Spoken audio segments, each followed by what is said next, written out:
membimbing mereka. Ini keywordsnya. Boleh di next slide-nya? Nah, ini Bapak Ibu bedanya ya. Hukuman, kalau positif disiplin itu kita bicaranya konsekuensi. Kalau di sekolahan itu biasanya ada yang namanya restitusi. Karena sekolah sekarang itu base-nya adalah sekolah ramah anak. Sekolah ramah anak itu menghindari hukuman. Karena biasanya patokannya adalah konsekuensi, bukan hukuman-hukuman. Bicara terkait sama hukuman itu painful, menyakitkan. Hukuman itu menyebabkan luka secara psikologis. Sementara kalau psikologi yang berhubungan dengan konsekuensi itu dia tahu sebab akibat. Bagaimana sih prinsipnya? Yang pertama Bapak Ibu itu kalau anaknya usianya 3-4 tahun sudah bisa diajak ngomong. Ibu ajak bicara terkait dengan aturan. Layersnya itu berdasarkan usia. Bapak Ibu di rumah harus punya aturan yang jelas. Aturan Bapak Ibu itu boleh renew, boleh diperbarui karena anak itu berkembang. Contoh di sini, aturannya apa? Menghormati dan mau mendengarkan. Ya, itu aturan. Berarti dalam keluarga ini poin penting value-nya adalah kita saling menghormati pada saat ada yang mendengarkan. Berarti aturannya adalah menghormati orang tua atau saudara pada saat mereka sedang bicara. Itu aturan. Ya. Kemudian alasannya kenapa dibuat aturan tadi? Supaya kita saling menghormati. Ya. Kemudian perilaku yang diharapkan apa dari aturan tadi? Nah, jadi pada saat Bapak Ibu bikin aturan itu harus jelas SOP-nya. Oke, kemudian ini item lain adalah komunikasi terbuka, model perilaku yang positif, apresiasi, dan validasi. Anak-anak belum bisa memvalidasi dirinya sendiri, dia harus melatih dirinya. Dan yang paling mungkin melatih tentang validasi itu adalah orang tua. Ya misalnya kamu hebat, sudah mengerjakan PR. Next lagi. Ya ini, ragam konsekuensi. Ini contoh-contohnya ya Bapak Ibu. Karena konsekuensi itu banyak sekali. Ada yang alamiah, misalnya anaknya nggak mau makan, ya konsekuensinya apa? Ya udah nanti pastikan dia nggak kenyang, dia kelaparan, gitu. Jadi nanti kita ibu aku kelaparan, nah baru kita jelaskan. Tadi kakak disuruh makan karena kamu makan nggak dihabisin. Nah itu adalah konsekuensi alamiah. Atau kalau misalnya jatuh lari-larian, dia nggak hati-hati ya. Kemudian ada yang namanya konsekuensi logis, ya bisa mainannya nggak dirapiin ya, jadi konsekuensinya apa? Yang mainannya nggak dirapiin sama si anak itu di-keep sama ibunya, disimpan sama ibunya supaya dia nggak bisa main lagi nanti, gitu kan? Itu konsekuensinya. Kemudian konsekuensi keterampilan hidup, contoh pakai gadget, ya kan?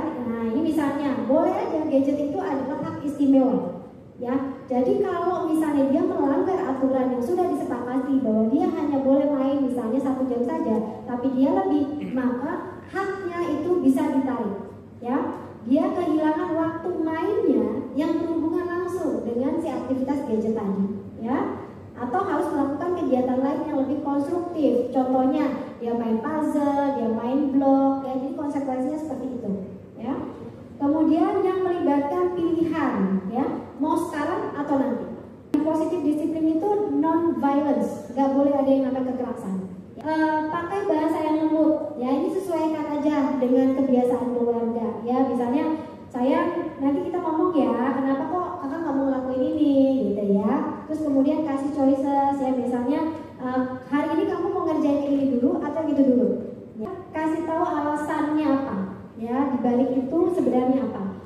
Lalu batasan-batasan sama kasih pujian. Nah, setiap Bapak Ibu kasih pujian di positif disiplin itu harus ada kata lengkapnya. Jadi jangan hanya kamu keren banget, kamu bagus banget gitu ya.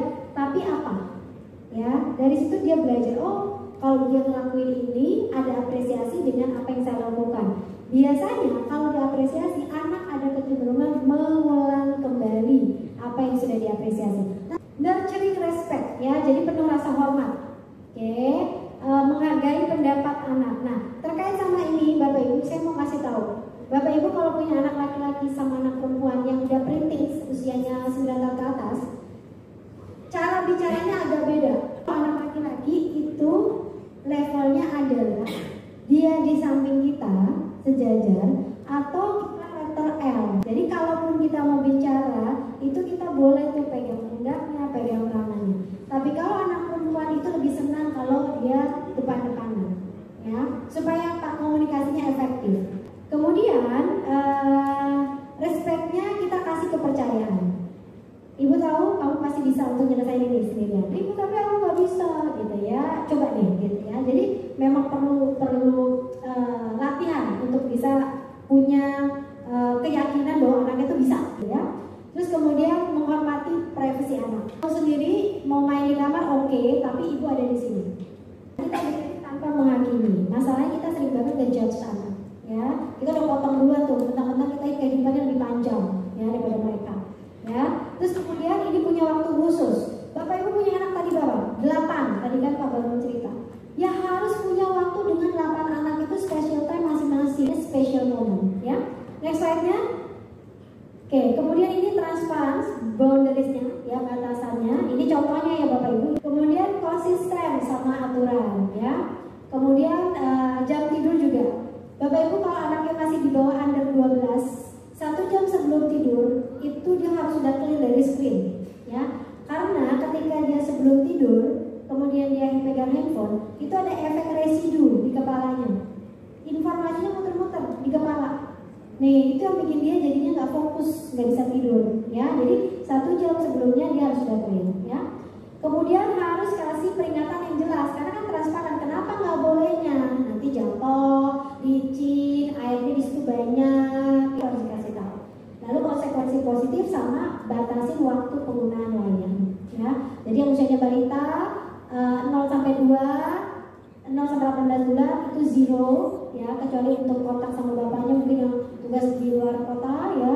Kemudian usia 3 sampai 5 tahun itu biasanya sudah boleh sekitar 1 jam itu dibagi pembagiannya. SD sudah boleh terus-terusan 1 jam itu boleh ya, tapi tetap lihat konten yang ditonton. Oke, next slide-nya.